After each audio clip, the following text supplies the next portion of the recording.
Hey my dear students and my dear friends, आप सभी का स्वागत है मेरे चैनल बी स्मार्टी में। तो लास्ट वीडियो की तरह इस वीडियो में भी हम लोग एक बहुत ही इंटरेस्टिंग सा पैराग्राफ देखने वाले हैं और उस पैराग्राफ के थ्रू हम क्या करेंगे, इंग्लिश सीखेंगे। ठीक है, तो अगर मज़ा आ रहा होगा तो प्लीज़ नीचे कमेंट कर देना। और हाँ, मैं जाने से पहले आप लोग पहले बता देता हूँ, स्टार्ट करने से पहले, कि इनमें से जो भी स्ट्रक्चर आपको सबसे बढ़िया लगेगा ना, उस स्ट्रक्चर से आपको क्या करना है, एक सेंटेंस बनाना है और नीचे कमेंट करना है, ताकि मुझे पता चले कि मैं जो एफर्ट लगा रहा हूँ अपना, वो सच में सक्सेसफुल हो रहा है या नहीं हो रहा है। ठीक है, so let's begin the video. अब देखो यहाँ पे बेटा, सबसे पहले जो हम लोग देखेंगे वो हमारा पैराग्राफ नंबर 2 होगा। और आज के इस वीडियो में हम लोग सबसे पहले देखेंगे सिंपल प्रेजेंट टेंस का कॉन्सेप्ट। ठीक है, सिंपल प्रेजेंट टेंस को जितना हम सिंपल समझते हैं ना, उतना ये सिंपल होता नहीं है। इससे हम काफ़ी अच्छे अच्छे सेंटेंसेस भी बनाते हैं, जैसा कि आप इस पैराग्राफ में देखोगे। दूसरा हम देखेंगे concept of tense, concept of clause. अब ये क्लॉज का कॉन्सेप्ट क्या होता है, जरा मैं आपको समझाता हूँ। देखो, अगर नॉर्मली आपसे कोई पूछे कि वह कौन है, तो आप इंग्लिश में क्या बोलोगे, हु इज ही। ठीक है, तो अभी तो ये एक सेंटेंस है, लेकिन जैसे ही हम एक बड़े सेंटेंस के बीच में इस छोटे सेंटेंस को पुट करेंगे तो ये एक क्लॉज बन जाएगा। ठीक है, और क्लॉज क्या होता है, इसको आपको समझने के लिए नीचे मैं आपको वीडियो दे रहा हूँ, वहाँ पे जाकर उसको आप देख लो और उसको अच्छे से समझ लो। ठीक है, अब देखो, जब मैं इसको बीच में रखूँगा ना, तब अगर आपने सेंटेंस को कुछ इस तरीके से फॉर्म किया, जैसे कि अगर मुझे बोलना हो कि मुझे नहीं पता वह कौन है, तो आप क्या बोलोगे, I don't know who is he. तो अगर आपने गलती से भी अपने सेंटेंस को ऐसे फॉर्म किया, यानी सेम इसी सेंटेंस को उठा के आपने यहाँ पे पुट कर दिया, तो ये सेंटेंस आपका रॉन्ग हो जाएगा। तो क्लॉज आपका यही तो कहता है कि ये सब ऑर्डिनेट क्लॉज है, और कभी भी सब ऑर्डिनेट क्लॉज जो होता है उसमें हम क्वेश्चन वर्ड के बाद वर्ब का यूज़ नहीं करते। आपने देखो यहाँ पे हु के बाद किसका यूज़ किया है, ईज का यूज़ किया है। ठीक है, अब डू डस का भी यूज़ कर सकते हो, जैसे तुम क्या खाते हो, व्हाट डू यू ईट। तो अगर आपने ऐसे यूज़ किया तो वो सेंटेंस आपका रॉन्ग हो जाएगा। इन सच केस हम क्या यूज़ करते हैं, हम सीधा सब्जेक्ट के बाद WH वर्ड के बाद हम सब्जेक्ट पुट करते हैं। तो ये सेंटेंस कैसा बन जाएगा, I don't know who he is. ठीक है, मुझे पता है तुम क्या खाते हो। अगर ऐसा सेंटेंस है तो आप ये नहीं बोलोगे I know what do you eat, आप क्या बोलोगे, I know what you eat. तो यहाँ पे हम डू को एकदम से एलिमिनेट कर देंगे। ठीक है, तो ये रहा कुछ हमारा क्लॉज का कॉन्सेप्ट। तो इस वीडियो में हम लोग क्लॉज तो नहीं सीख रहे हैं, इसलिए हम लोग फटाफट आगे चलते हैं। अब देखो, यहाँ पे मैं आपको एक छोटा सा पैराग्राफ दे रहा हूँ, इसको आप पढ़ो जल्दी से। चलो, पढ़ लिया आपने। अब मैं इस पैराग्राफ को पढ़ता हूँ। लोग हमेशा पूछते हैं कि सफलता क्या है। चलिए मैं आपको बताता हूँ। सफलता एक ऐसी चीज़ है जो आपको अपने जीवन में हर कदम पर मिलती है। एक छोटा बच्चा जो चलना नहीं जानता, उसके लिए ठीक से चलना ही सफलता है। एक लड़का जो खाना बनाना नहीं जानता, उसके लिए ठीक से खाना बनाना सफलता है। इसी तरह एक व्यक्ति जो अंग्रेजी नहीं बोल पाता है, उसके लिए फ्लुएंटली अंग्रेजी बोलना सफलता है। सफलता की परिभाषा परिस्थिति के अनुसार बदलती रहती है। तो बच्चों, ये सेंटेंस देखकर आपको लग रहा है ना कि इतने सारे भयंकर भयंकर सेंटेंसेस सर ने डाल रखे हैं। तो मैं एक एक करके आपको इसका ट्रांसलेशन पहले बताता हूँ, और उसके बाद आपको सिखाऊंगा कि यहाँ पे इसका यूज़ किस तरीके से हुआ है। ठीक है, तो देखो, सबसे पहले अगर आपको मैंने बताऊँ कि इसका ट्रांसलेशन क्या होगा, लोग हमेशा पूछते हैं कि सफलता क्या है। तो इस जगह पर देखो, सफलता क्या है क्वेश्चन पूछा है, तो हम ये नहीं बोलेंगे कि व्हाट इज सक्सेस। अभी मैंने आपको कॉन्सेप्ट बताया, आप क्या करोगे, घुमा दोगे, आप बोलोगे व्हाट सक्सेस इज। तो चलो, सेंटेंस हमारा क्या हो जाएगा, people always ask what success is. चलिए मैं आपको बताता हूँ। तो जब भी आपको सेंटेंस ऐसे बोलना है कि चलिए मैं आपको बताता हूँ, तब आप क्या यूज़ करोगे, तब आप बोलोगे लेट मी टेल यू। सफलता एक ऐसी चीज़ है, एक ऐसी चीज़ है के लिए आप यूज़ करोगे इज समथिंग। जैसे कि किताब एक ऐसी चीज़ है, अ बुक इज समथिंग। ठीक है, लैपटॉप एक ऐसी चीज़ है, लैपटॉप इज समथिंग। तो वैसे यहाँ पे बोला मैंने सफलता एक ऐसी चीज़ है, तो हम बोलेंगे सक्सेस इज समथिंग डैट आपको अपने जीवन के हर कदम पर मिलती है। You get at each and every step that you take in your life. तो बेटा, यहाँ पे आप ना, जो मैंने यहाँ पे लंबा सेंटेंस लिख रखा है, इस लंबे सेंटेंस के जगह पे आप इसको शॉर्टकट में इसको पूरा हटाकर आप सीधा यहाँ पे ऑफ भी जोड़ सकते थे। तब ये सेंटेंस कैसे बन जाता कि success is something that you get at each and every step of your life, ये भी बोलते हैं तो भी सही था, ऐसे लिखो तो भी सही है। नेक्स्ट, एक छोटा बच्चा जो चलना नहीं जानता। अब बेटा यहाँ पे इस सेंटेंस को देखो, मैंने ऐसे लिखा है, a small child who does not know how to walk. अब यहाँ पे कुछ कुछ कॉन्सेप्ट आपको सीखने की ज़रूरत है।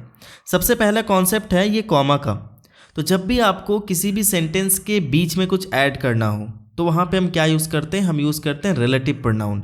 अब रिलेटिव प्रोनाउन में हमको क्या क्या याद रखना है, जैसे कि हम हु का यूज़ करते हैं, हम विच का यूज़ करते हैं, हम डैट का यूज़ करते हैं, कभी कभी हम हुज का भी यूज़ करते हैं, हम हुम का भी यूज़ करते हैं। तो बेटा ये जो है ना, दिख रहा है ना, ये इन सारों को हम लोग बोलते हैं रिलेटिव प्रोनाउन।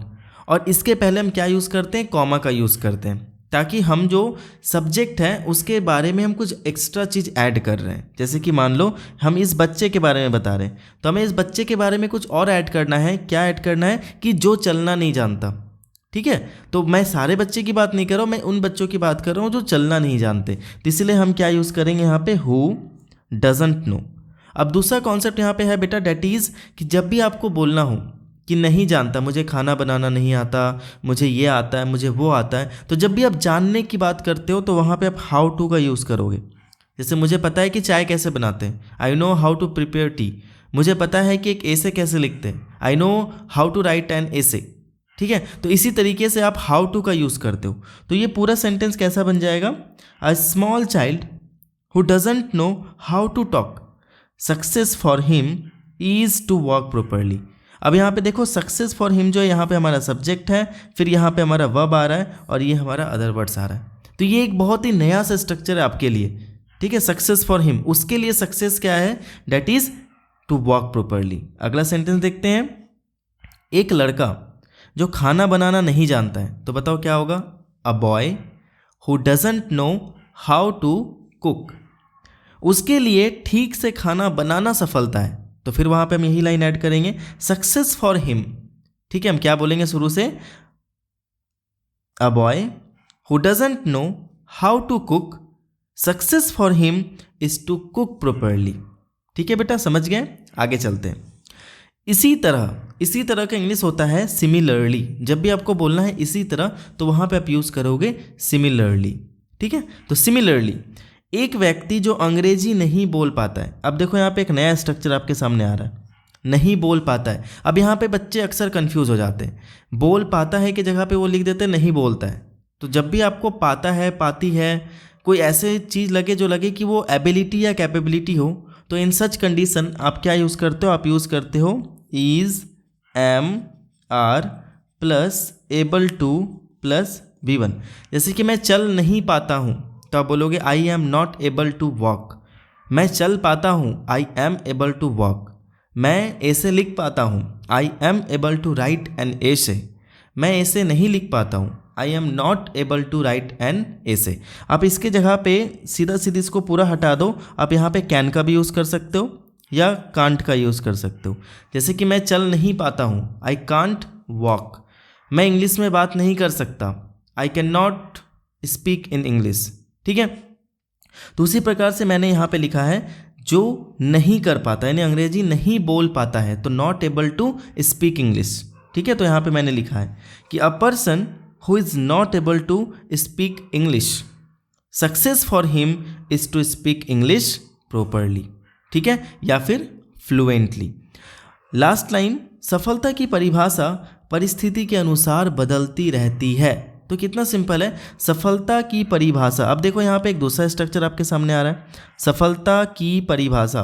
तो यहाँ पे देखो, जब भी का के की आ जाए, का के की, देखो एक जब आप ट्रांसलेशन का एक्सरसाइज बनाते हो ना, आप बहुत सारी चीज़ें सीखते रहते हो। ठीक है, अगर आपको मज़ा आ रहा होगा ना, तो प्लीज़ नीचे कमेंट भी ज़रूर करना। तो देखो, सफलता को हम 1 मानते हैं, की को हम 2 मानते हैं, परिभाषा को हम 3 मानते हैं। तो जब भी का के की लगा हो तो वहाँ पे थोड़ा एक्स्ट्रा केयरफुल हो जाना। जब भी आप ऑफ लगा रहे हो तो इन केस आपको क्या करना पड़ता है, इसको उल्टा करना पड़ता है, यानी 3 पहले आएगा, 1 बाद में चला जाएगा। तो परिभाषा का इंग्लिश क्या होगा, द डेफिनेशन। ठीक है, द डेफिनेशन ऑफ, सफलता को बाद में ले जाएंगे, डेट विल बी सक्सेस। तो जब भी आपको का के की दिखे तो वहाँ पे आप जब इसका इंग्लिश बना रहे हो तो उसमें आपको ये ध्यान में रखना है कि ये ऑपोजिट हो जाता है। जैसे अगर मुझे बोलना है घर का दरवाज़ा तो इंग्लिश में हो जाएगा दरवाजे का घर, that means the door of the house. ठीक है, तो इसका जो एक्चुअल इंग्लिश होगा वो होगा the definition of success keeps on changing according to the situation. अब यहाँ पे मैंने कीप्स ऑन चेंजिंग क्यों लिखा है बेटा, जरा ध्यान से देखना। जब भी बदलती रहती है ये लिखा हो, यानी होती जाती है, जैसे कि वो आगे बढ़ता रहता है, तो जब भी रहता है रहती है हम यूज़ करते हैं तो वहाँ पे हम कीप ऑन या गो ऑन का हम यूज़ करते हैं और उसके बाद हम V4 लगाते हैं। तो यहाँ पे मैंने क्या बोला कि बदलती रहती है, तो इसका इंग्लिश क्या हो जाएगा, कीप्स ऑन चेंजिंग। ठीक है, तो वही मैंने यहाँ पे लिखा है the definition of success keeps on changing according to the situation. ठीक है, तो एक बार मैं शुरू से पढ़ के सुना देता हूँ आप सभी को कि ये सेंटेंस जो है वो हमारा पूरा पैराग्राफ कैसा लगता है। People always ask what success is, let me tell you, success is something that you get at each and every step that you take in your life. A small child who doesn't know how to walk, success for him is to walk properly. A boy who doesn't know how to cook, success for him is to cook properly. Similarly, a person who is not able to speak English, success for him to speak English fluently. The definition of success keeps on changing according to the situation. तो I hope बच्चों कि आप लोगों को ये वाला paragraph भी बहुत अच्छा लगा होगा। तो ऐसे ही हमारे वीडियोस को देखते रहो और इससे इंग्लिश सीखते रहो। Thank you so much for watching this video. मिलता हूँ दूसरे वीडियो में, तब तक के लिए everyone take care, be safe, keep learning and keep watching be smarty.